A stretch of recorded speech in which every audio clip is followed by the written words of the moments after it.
Hey guys, let's start with our warm-up.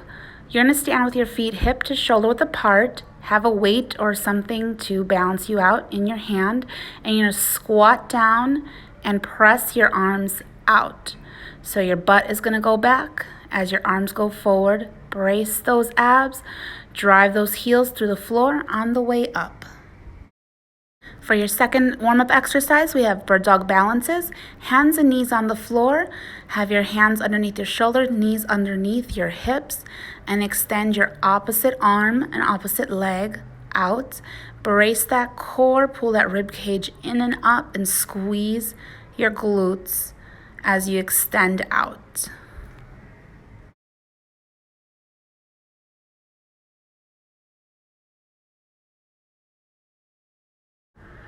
Rounding out your warm-up, we have spinal twist. So lay on your back, back is flat.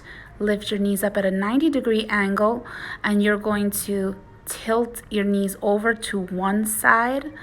Just touch the knees down to the ground or get as close as you can and leave the feet active and up. You will feel a nice stretch in your back, but don't let go of your core. Keep those abs braced. Now for our first circuit, we have stagger stance dumbbell press. So you're going to have one foot in front, doesn't matter which, and have your weights right at your shoulders. Press it straight up. Keep that rib cage pulled in, abs are in tight. Extend those arms fully at the top and slowly bring them back down right next to your shoulders.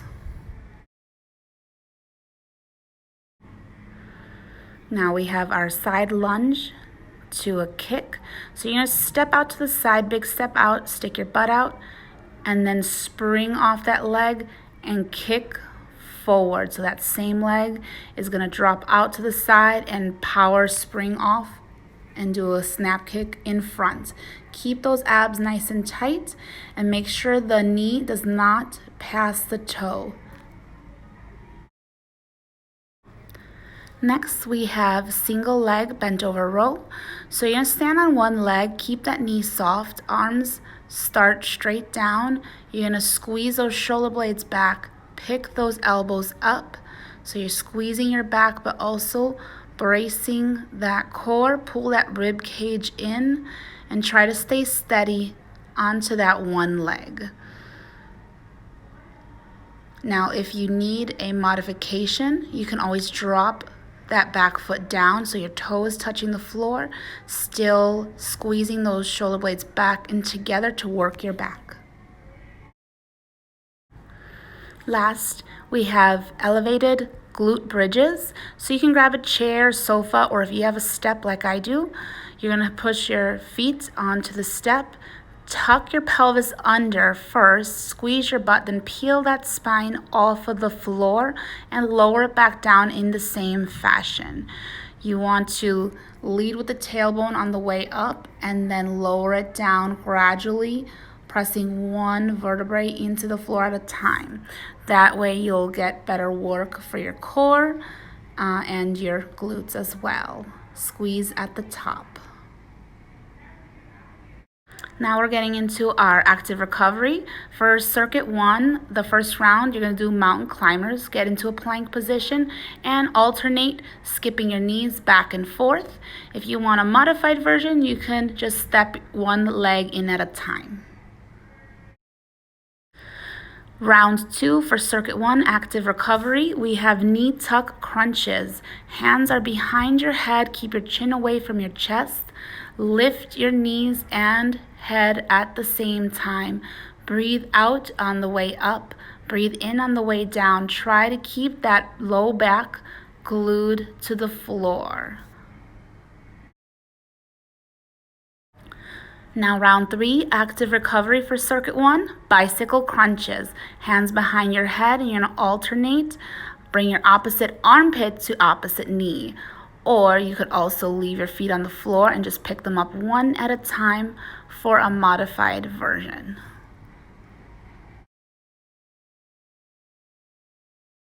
Now for circuit 2, our first exercise are Superman swimmers. So you're going to lay on your belly and then you're going to lift your arms and legs straight up. Swim your arms back, bring them forward, then lower everything back down.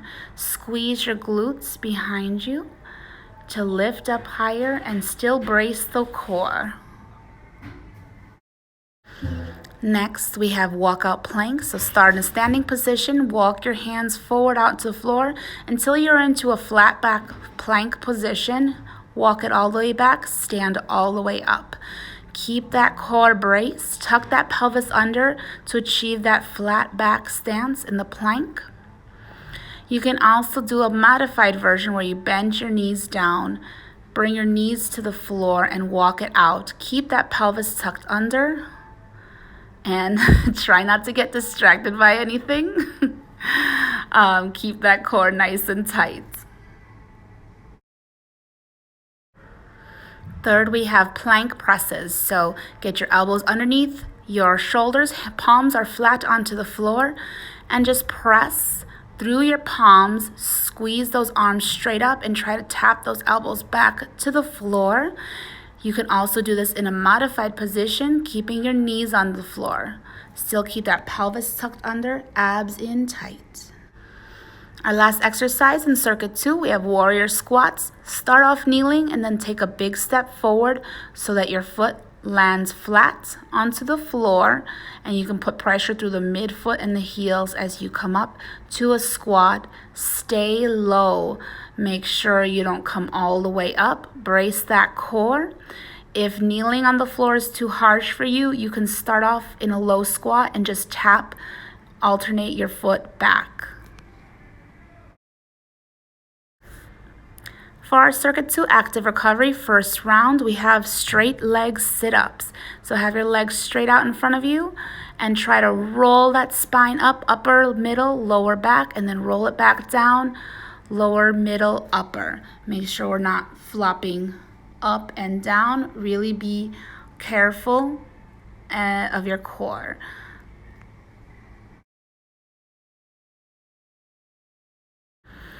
Round 2 for circuit 2, active recovery, we have scissors. So lay on your back, hands underneath your butt. Keep your back flat onto the ground, top of the pelvis into the mat, and just open and cross your legs. Move from the core. If you're feeling it in your lower back, lift those legs up at a higher angle. You don't need to have them so low. Finally, round 3 for our circuit 2 active recovery, we have frog sit-ups. Bottoms of your feet together, knees out to the side. Tuck that pelvis under and really work on rolling that spine up and rolling it back down. Again, we don't want your back to just flop straight back, so that doesn't hurt the back. So try to go carefully. If you do feel this in your lower back and you're not ready for this movement yet, you can have your feet flat on the floor, apart, and still rolling up and rolling down, reaching your hands down the center. Bye, have fun.